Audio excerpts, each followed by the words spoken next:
Le spermogramme ou spermocytogramme, c'est un examen biologique de routine qui consiste à analyser les spermes d'un homme.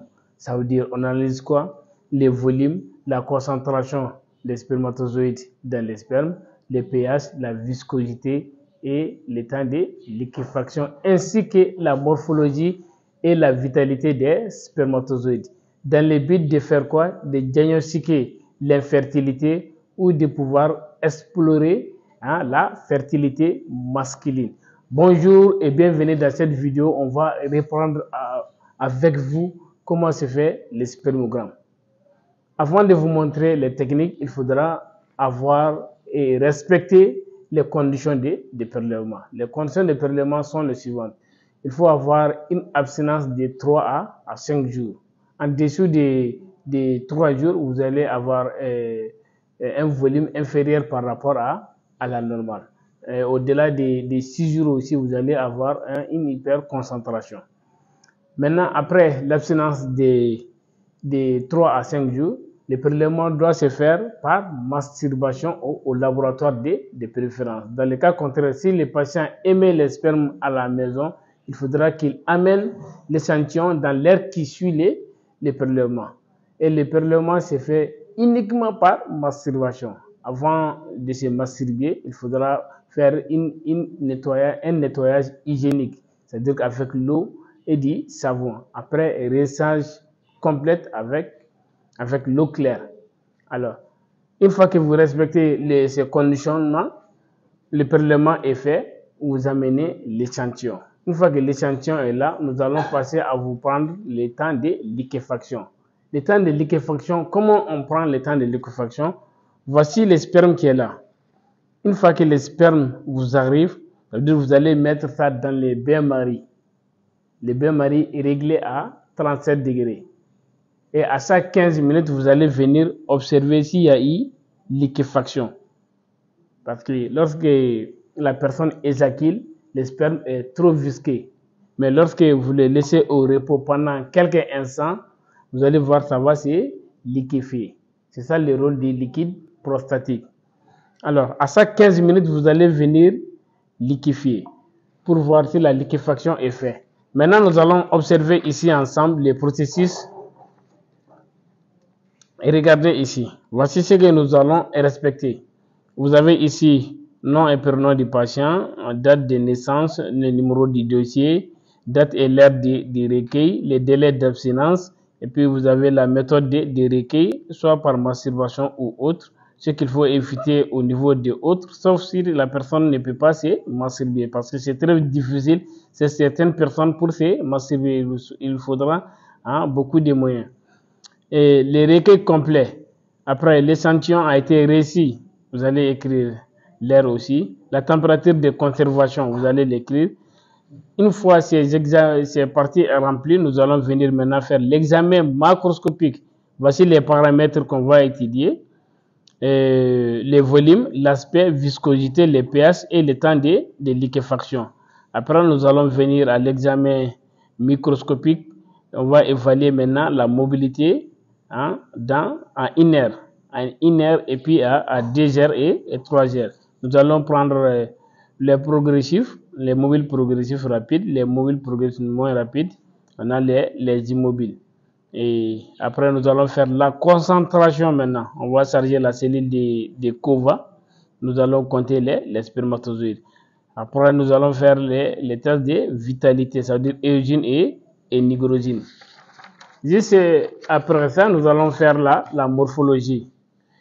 Nous allons prendre la morphologie selon la coloration des Kruger strict pour voir la forme des spermatozoïdes.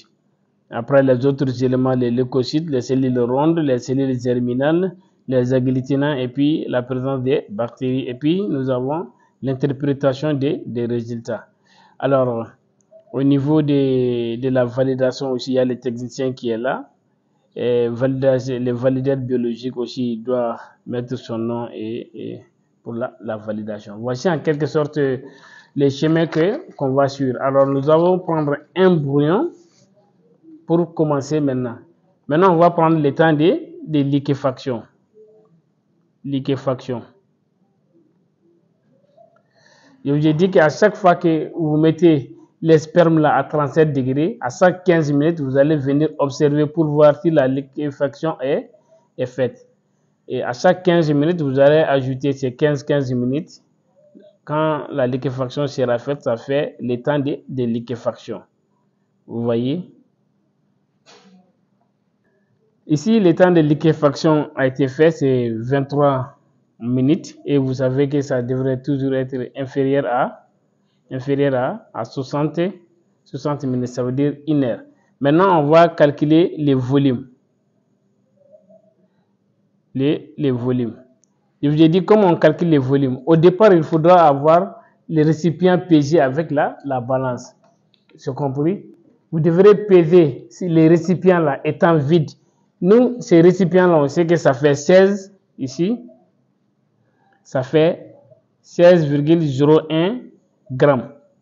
Alors, lorsque nous allons encore repeser maintenant, vous voyez, ça fait 19,68. On va prendre ça, 19.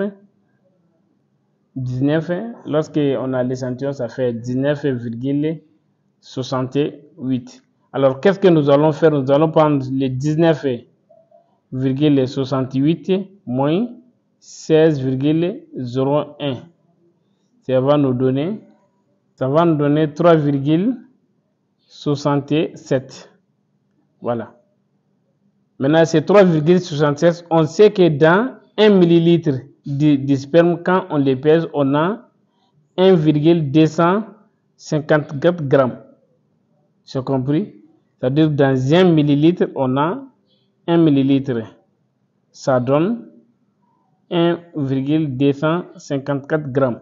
Et X va nous donner, on a 3,67 grammes. Alors, X va nous donner 4,60. Ça veut dire que ici, le patient a un volume de sperme de 4,60 millilitres. 4,6 millilitres. On va prendre ça comme ça. Ici, et regardez. Le volume, on va écrire, c'est 4,60 millilitres. Voilà. Maintenant, l'aspect, regardez bien, l'aspect macroscopique, ça veut dire que la couleur, vous voyez que c'est opalescent, n'est-ce pas? C'est gris opalescent, on va cocher ici, gris opalescent. Maintenant, la viscosité. Je vous ai dit que la viscosité se mesure à quoi? Avec votre pipette. Vous remarquez ici, je vais ouvrir le sperme, vous allez prendre la pipette de transfert stérile, vous allez aspirer le sperme et puis vous laissez tomber une goutte. Et regardez, en laissant tomber une goutte, si ça fait un filament supérieur à 2 cm, on dit le sperme est trop visqueux. Maintenant, vous remarquez, ça ne vaut même pas 5 mm, la goutte tombe. Vous voyez, c'est comme ça qu'on prend la viscosité. Alors, on va écrire ici, viscosité, ici, gris opalescent, viscosité normale. Ça veut dire que c'est inférieur à les fils, ça est inférieur à 2 cm. Maintenant, les pH. Pour les pH, vous allez utiliser les papiers pH pour prendre les pH. Alors, vous allez prendre les papiers pH. Vous allez déposer une goutte de sperme et attendre 1 minute pour faire la lecture. Ça veut dire que vous allez comparer la bandelette par rapport aux gammes étalons. Maintenant, à 1 minute, voici la couleur, vous voyez, c'est un pH 7. Alors, nous allons écrire les pH.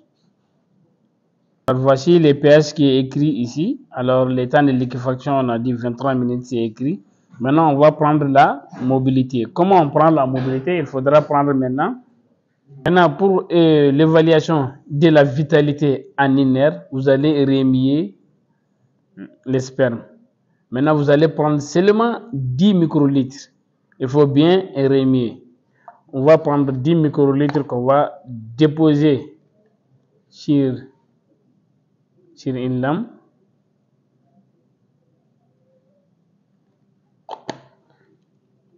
et vous allez poser la lamelle. De façon, moi je préfère pour les spermes poser la lamelle comme ça. Vous voyez, comme ça va sacher les bulles d'air. Et nous allons passer maintenant à l'observation microscopique au grossissement 400x. Ça veut dire l'objectif 40 qu'on va utiliser et l'oculaire de 10x. Maintenant, ce qu'il faut remarquer ici, la méthode de lecture. Qu'est-ce que nous allons faire? Il faudra savoir que l'évaluation se fait sur 200 spermatozoïdes. Alors, lorsque vous allez faire la mise au point, il faudra avoir un champ où vous avez au minimum 10 spermatozoïdes. D'accord? Alors, si on essaie de voir 10 spermatozoïdes par champ, combien de champs on devrait faire? Ça veut dire qu'on doit faire 20 champs. Tu as compris? On devrait faire 20 champs. Ça veut dire que 20 champs contenant au minimum 10 spermatozoïdes. Alors, si nous avons ça, maintenant vous allez compter les progressifs, les non progressifs et les immobiles. Et la lecture de préférence, la lecture standardisée se situe entre 30 minutes à 60 minutes. Ça veut dire que la lecture a en 1 heure. C'est ça qui est considéré. Par contre, les 2 heures jusqu'à 3 heures, ça c'est pour évaluer la mobilité des spermatozoïdes en fonction du temps. Et de pouvoir faire des tests comme des tests de suivi des spermatozoïdes pour être utilisés dans les méthodes de fécondation in vitro. Et puis les tests de procréation médicale assistée. N'est-ce pas? Voici l'utilité de la mobilité à 2 heures ou à 3 heures. Maintenant, voici la méthode de lecture. Vous allez avoir un champ. Au minimum, il faut avoir 10 spermatozoïdes. Et vous allez faire 20 champs en comptant rapidement. Chaque champ, il faut passer, le minimum, c'est 15 secondes. 15 secondes. Voici la méthode de lecture. Nous allons faire la mise au point observée, vous voyez, dans un champ où on a au minimum 10 spermatozoïdes. Vous passez quelques secondes sur chaque champ où nous devrons faire 20 champs. Pour avoir sur 200 spermatozoïdes, vous allez compter ceux qui sont mobiles et rapides fléchants, ceux qui sont mobiles et rapides et moins fléchants, et les immobiles. Les immobiles, ça veut dire même ceux qui sont mobiles sur place, on les considère comme des immobiles, pas car ils ne bougent pas. Nous comptons dans les champs. Ici, on passe dans d'autres champs encore. On compte toujours les PR et les NP et puis les IM. Nous pouvons aussi apprécier la présence des cellules germinales comme vous le voyez ici au centre. Mais néanmoins ici c'est pour la mobilité d'abord. Après on va passer à la numération pour compter ces cellules ensemble. On passe dans d'autres champs encore. Toujours il faut faire 20 champs. Et dans un champ il faut avoir au minimum 10 spermatozoïdes. Et le comptage aussi, ça se fait très rapidement. Alors, maintenant, vous avez vu la mobilité en 1 heure. On va éteindre le microscope et on va vous montrer comment on fait la numération, c'est-à-dire comment on charge la cellule de Cova et comment on fait la vitalité avant que les 2 heures arrivent. Ça nous permettra de gagner un peu de temps. Alors maintenant, comment on doit charger la cellule de Malassez? C'est qu'on va faire une dilution. Moi, je préfère faire la dilution avec l'eau formulée. C'est-à-dire, je vais prendre 190 dans le sérum physiologique.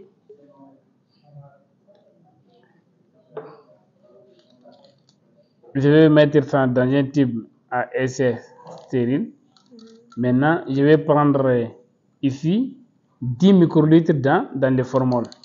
Et je vais prendre dans le formol 10 microlitres que je vais mélanger dans les 190 microlitres de sérum physiologique. Vous voyez, maintenant voici l'eau formulée.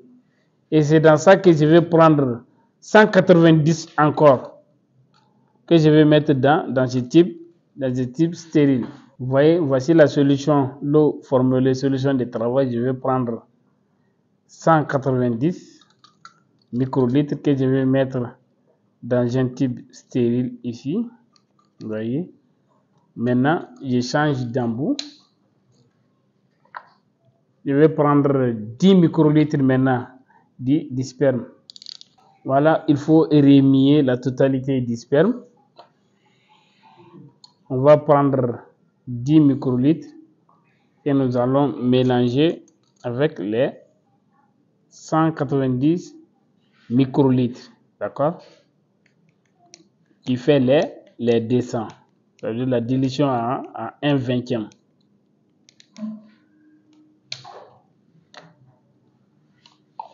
Alors, vous allez bien mélanger. Il faut très bien mélanger. C'est très important. Alors, maintenant, nous allons charger la cellule de Cova.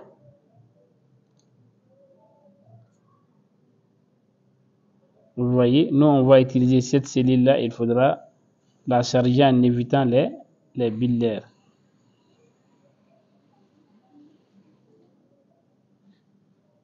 Voilà.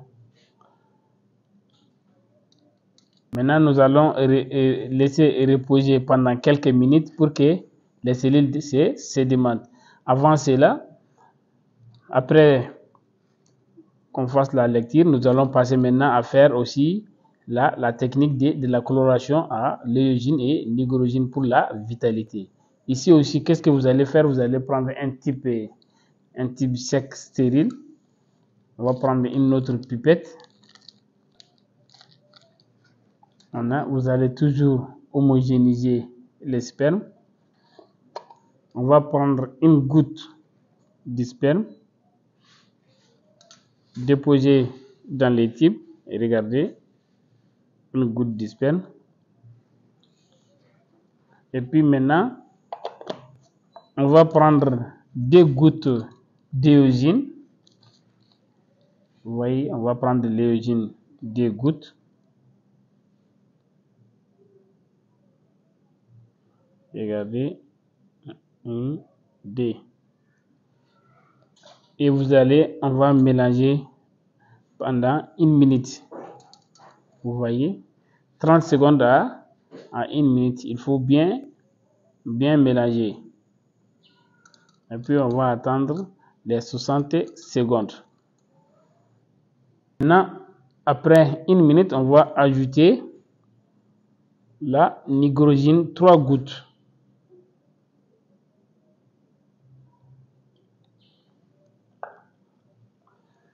La nigrogène sert ici comme colorant de contraste. L'éogène va colorer les spermatozoïdes qui sont morts. C'est pour cela que les spermatozoïdes qui sont morts vont prendre la coloration de l'éogène. Sinon, l'éogène ne peut pas pénétrer les noyaux des spermatozoïdes qui sont vivants.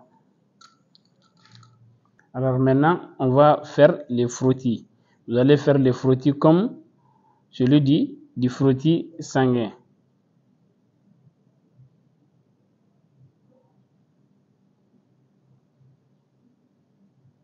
On va faire 3 lames.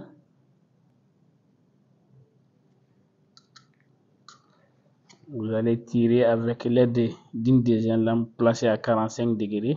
Maintenant, on va laisser sécher pour faire la lecture. Voici maintenant, on va attendre que les 2 heures arrivent pour prendre la mobilité à 2 heures.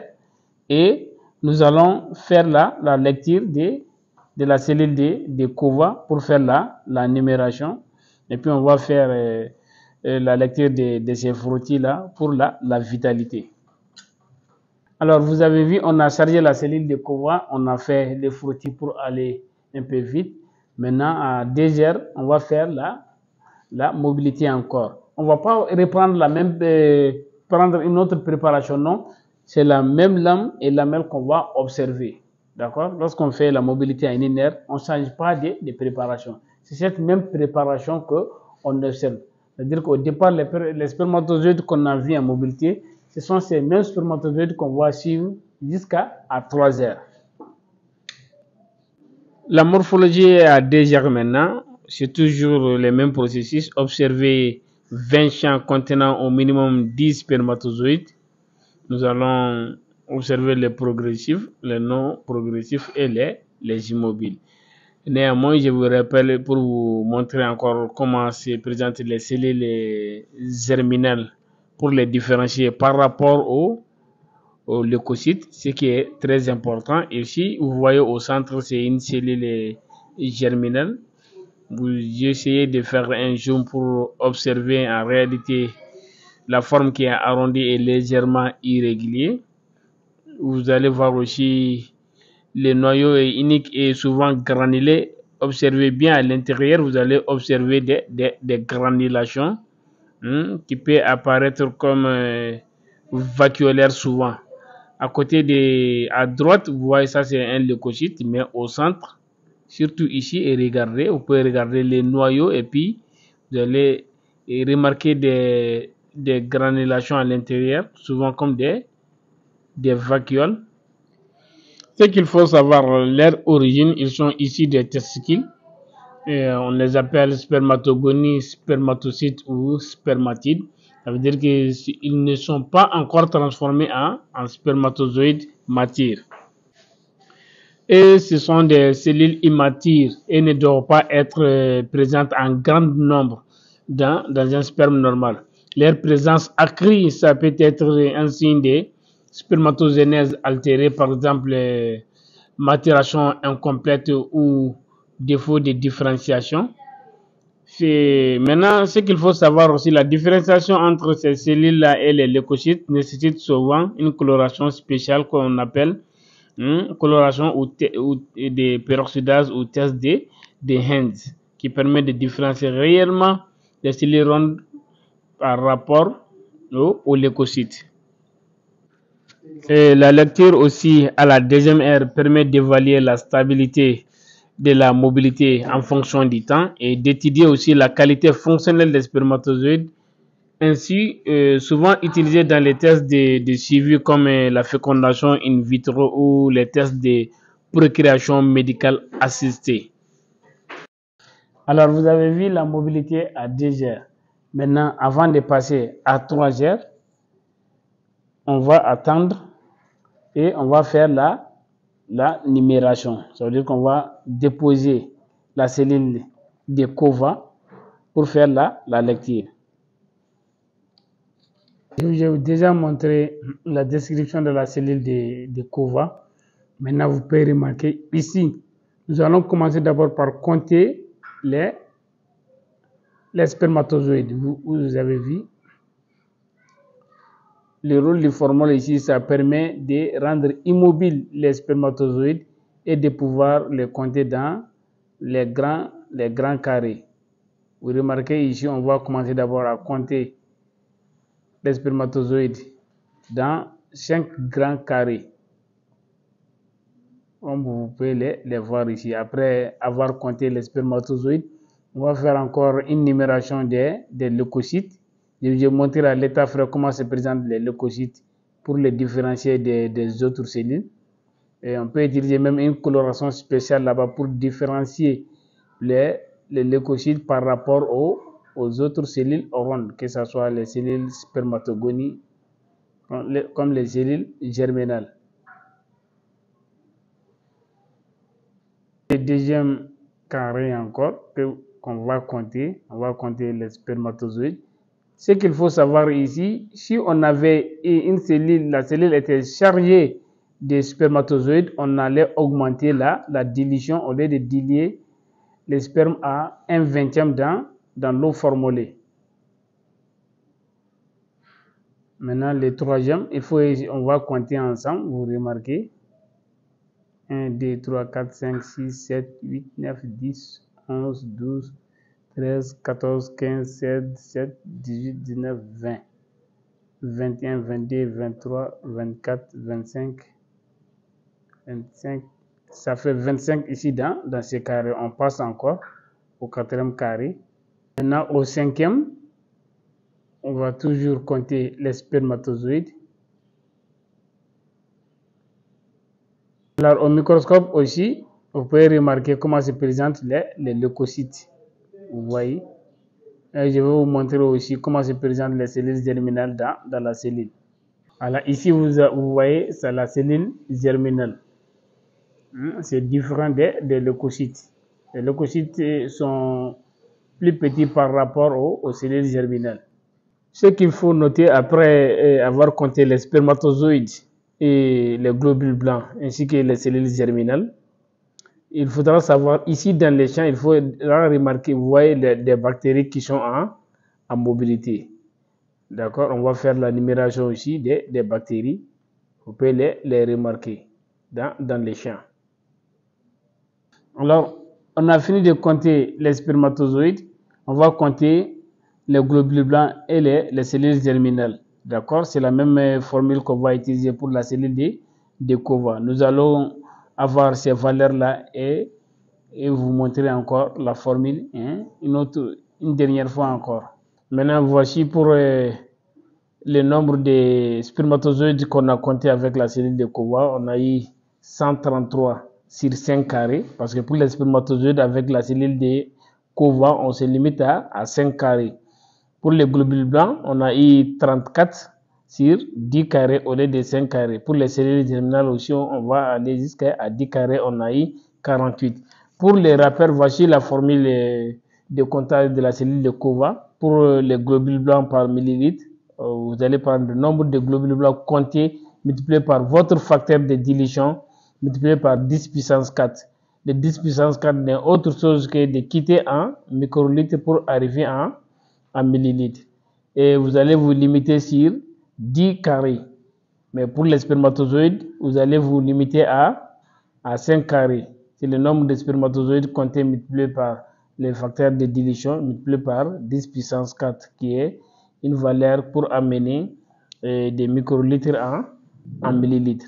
Alors, lorsque nous allons procéder à ces différents calculs-là, lorsqu'on va poser ici 133, on va commencer d'abord par les spermatozoïdes. 133 multiplié par 20, parce qu'on a fait la dilution en 1 dixième. Multiplié par l'inverse de la dilution, multiplié par 10 000. 10 puissance 4, ça fait 10 000 sur 5. Ce qui va nous donner en général 5 400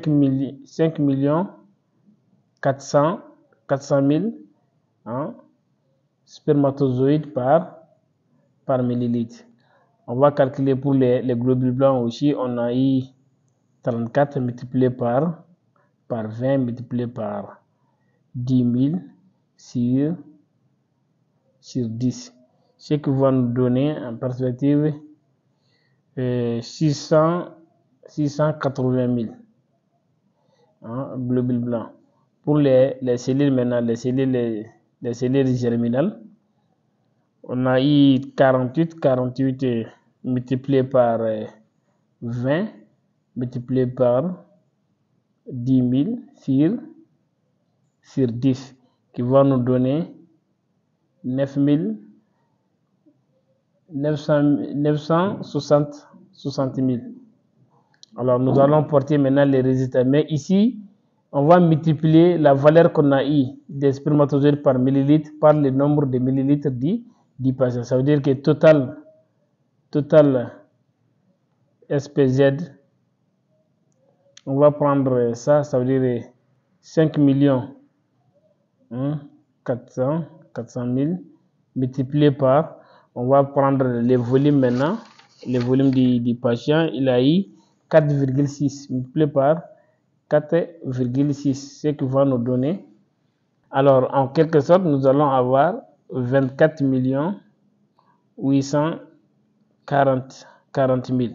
Ça, c'est le nombre total dans l'éjaculation que nous allons porter sur la fiche. Alors, on va porter les résultats. Ici, on n'a pas fini d'abord de prendre la mobilité à 3 heures d'abord. Alors, maintenant, ici, au niveau de la concentration par millilitre, nous avons eu, les patients ont eu 5 400 000. Alors, vous allez écrire ici 5 400 000. Mais le nombre total des spermatozoïdes, il a eu 24 millions. Ici, 24 840 40 000. Vous voyez? Alors, nous allons passer, avant que les 3 heures arrivent, pour compléter la mobilité, nous allons passer maintenant à faire les tests de vitalité avec les fruits qu'on a ici. Nous allons faire la lecture avec l'objectif 100 huile à immersion. Les spermatozoïdes qui sont morts auront la tête colorée par l'œstrogen, ça veut dire en rouge, et les spermatozoïdes qui sont vivants auront la tête qui brille. On va compter 200 spermatozoïdes et puis on va faire les calculs. Alors vous allez mettre une goutte d'huile à immersion. Vous allez poser sur la platine et nous allons compter. Ce compteur-là, c'est pour compter les spermatozoïdes qui sont morts et ce compteur, c'est pour compter les spermatozoïdes qui sont vivants. Voilà. Regardons dans les champs ici, vous voyez, c'est 2 spermatozoïdes. Vous voyez, l'autre, la tête brille et l'autre, la tête est colorée en rouge. Ça veut dire que c'est un spermatozoïde mort. On a un vivant et un mort. Ici, vous voyez, c'est un spermatozoïde mort.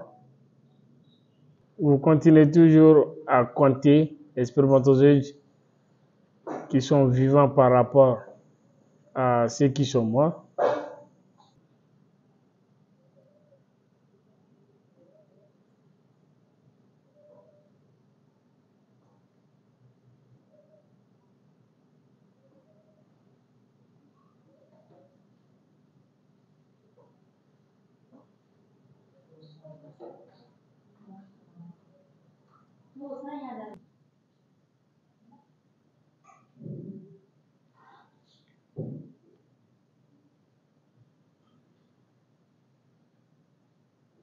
Maintenant, pour les calculs, parce que c'est en fonction des pourcentages. Alors, nous avons I sur 200 spermatozoïdes, parce que le comptage se fait sur 200 spermatozoïdes. On a I 122.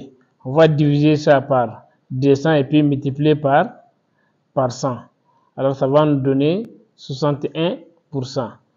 Voici le total des spermatozoïdes vivants à 100%. Alors, on va écrire ici 61%. Maintenant, on va faire la lecture de la mobilité à 3 heures pour pouvoir remplir les tableaux. Alors, nous allons passer maintenant à faire la lecture à 3 heures. Maintenant, la mobilité à 3 heures, toujours les mêmes principes. 20 champs. Et chaque champ, on aura au minimum 10 spermatozoïdes. Maintenant, c'est pour évaluer la stabilité de la mobilité, comme on vous a dit, et c'est en fonction du temps, et évaluer aussi la qualité fonctionnelle des spermatozoïdes, ainsi que ça sert souvent aussi pour l'évaluation de la chimie des spermatozoïdes au cours des FIV et des paiements. J'espère que vous avez compris maintenant comment on prend la mobilité des spermatozoïdes en 1 heure, 2 heures et 3 heures. On peut aller même à 6 heures pour évaluer la mobilité des spermatozoïdes en fonction du temps. Après la lecture à 3 heures, on a écrit les résultats ici. Voici la mobilité qu'on a eue à la première heure, deuxième heure, troisième heure. Je vous ai dit que ici la mobilité est considérée en 1 heure de temps. Alors, pour calculer ici la mobilité, on doit calculer d'abord la mobilité progressive. On a eu 33, ça veut dire 33 sur 200 multiplié par 100. Ça va nous donner, et puis ici, la mobilité progressive plus la mobilité les non progressifs, ça veut dire qu'ici on parle de la mobilité totale. On va avoir ici 33 plus 40 sur 200 multiplié par 100. Ça va nous donner aussi. Alors ici, la mobilité progressive, on a 16%. Et quand on ajoute la mobilité totale, ça veut dire les progressifs plus les non progressifs, ça va nous donner 36%. Nous allons écrire les... Maintenant, pour les résultats, on a eu 33% ici pour les progressifs. Les non progressifs, on a eu 40%. Et pour les immobiles, on a eu 27%. Lorsqu'on va calculer la mobilité et progressif plus les non progressifs, on a eu jusqu'à 36%. Maintenant, on va passer à faire le frottis coloré par la méthode de Papa Nicolau. Au lieu de la coloration de Kruger strict, parce que ces deux colorations sont maintenant données par l'OMS. Pour la coloration au gypsum modifié, ce n'est plus valable. Maintenant, pour faire cette coloration, il faut toujours faire encore un frottis. Vous allez faire un frottis comme le frottis sanguin. Vous allez éremer la totalité du sperme. Vous allez prendre la pipette stérile. Vous allez déposer une goutte de sperme sur la lame.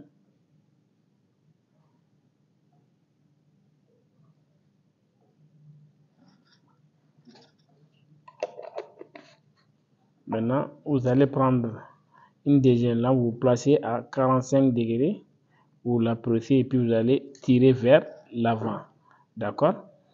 Maintenant, on va attendre que ça se sèche pour faire la coloration. Vous voyez maintenant comment est le frottis sur la lame et les caractéristiques. Vous allez laisser sécher et puis on va passer à la chance de la coloration. Voici pour vous la fiche technique pour la coloration au Papa Nicolau. On a fait les frottis. Il faudra laisser sécher. Après, on va immerger la lame dans l'éthanol à 95 degrés pendant 15 minutes. Ça permet de fixer et de déshydrater les cellules. Après, on va réhydrater. On va commencer d'abord encore par plonger la lame dans l'éthanol à 80% pendant 30 secondes, éthanol à 50% 30 secondes, eau purifiée pendant 30 secondes. Après la coloration nucléaire, nous allons utiliser l'hématoxine pendant 4 minutes. Après, nous allons rincer à l'eau purifiée pendant 30 secondes. Après, l'alcool, le mélange alcool-acide, on va immerger pendant 4 à 8 immersions. Après, on va rincer avec l'eau purifiée pendant 30 secondes. Après, l'eau courante pendant 5 minutes. La coloration maintenant cytoplasmique, l'éthanol 50% 30 secondes, éthanol 80% 30 secondes, éthanol 95% 30 secondes. Après, nous allons colorer avec le orangé qui permet de colorer les cytoplasmes pendant 1 minute. Après, éthanol 95% pendant 30 secondes. Après, eugène azur pendant 3 minutes. On va maintenant déshydrater encore pour la finale et le montage. L'éthanol à 100% pendant 15 secondes. Le gilène pendant 1 minute. Et puis, on va faire le montage de la lame avec les milliers. Alors, après la coloration, nous allons observer au microscope. Nous allons voir les différentes anomalies, que ce soit de la tête, de la pièce intermédiaire et des flagelles. Alors, regardons dans les champs ici, vous voyez, nous allons observer sur 200 spermatozoïdes. Nous allons commencer d'abord par les observer de la tête, la pièce intermédiaire et les flagelles. Si on fait un zoom ici, vous remarquez ici au niveau de la tête de ces spermatozoïdes qui est au centre, vous remarquez cette vacuole. Ici, vous voyez, ici, si vous remarquez au niveau de la tête aussi, vous voyez que la tête est ronde, ce qui n'est pas bon aussi. Ici aussi, vous voyez les anomalies de la tête. Dans ce champ, vous pouvez remarquer à côté de ces spermatozoïdes, vous avez trois spermatozoïdes qui n'ont pas de flagelles. Vous voyez, absence de flagelles. Vous remarquez aussi, ici aussi, vous voyez la présence du vacuole là-dedans, au niveau de la tête du spermatozoïde. Si vous voyez, c'est un spermatozoïde avec flagelle enrôlé. Vous pouvez remarquer ici, voici une bonne morphologie des spermatozoïdes.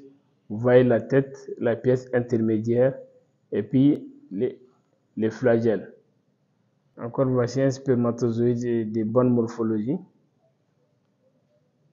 Ici, vous voyez la pièce intermédiaire de ce spermatozoïde qui est beaucoup volumineux. Vous regardez ici aussi, ces spermatozoïdes au centre. Vous voyez au niveau de la tête, il y a la présence des vacuoles. Voici un spermatozoïde ici avec l'anomalie de la pièce intermédiaire. Vous voyez, c'est plus volumineux par rapport à la tête. Voici au niveau de la tête aussi, vous voyez la tête qui est ronde. Ça aussi, c'est pas bon. Après avoir observé 200 spermatozoïdes, on a eu 21. Et on multiplie par 100 pour avoir ça en pourcentage. Ce qui va nous donner en quelque sorte 10%. Alors nous allons écrire ici les 10%. Et voici là la valeur des références. Pour les cellules rondes, on les a comptées. Vous allez prendre de présence. Les cellules germinales aussi, on les a comptées. Ici, on parle des agglutinas. Bien sûr, il y avait la présence des agglutinas lors de l'évaluation de la mobilité. Vous avez vu ça. On vous a montré aussi la présence des bactéries. Maintenant, ici, il y a l'interprétation que vous allez cocher. Et puis, il y a la signature et validation du technicien, la date. Et puis, les biologistes validèrent des résultats finaux aussi, écrit son nom et puis la date. Et maintenant, il va signer et mettre les cachets. Alors, vous avez vu maintenant les spermogrammes et spermocytogrammes du début jusqu'à la fin. Néanmoins, en rappelant qu'on doit passer toujours une prière pour toutes les personnes qui souffrent d'une de ces pathologies concernant les spermogrammes et spermocytogrammes. Que Dieu les donne la chance d'avoir des enfants et de pouvoir perpétuer leur race au fil du temps. Il faudra observer aussi et noter que même dans l'obscurité, il y a de la lumière. Le traitement, ça peut être long, mais gardez la foi. Un bon travailleur, c'est celui qui fait son labeur quotidien avec amour et conscience.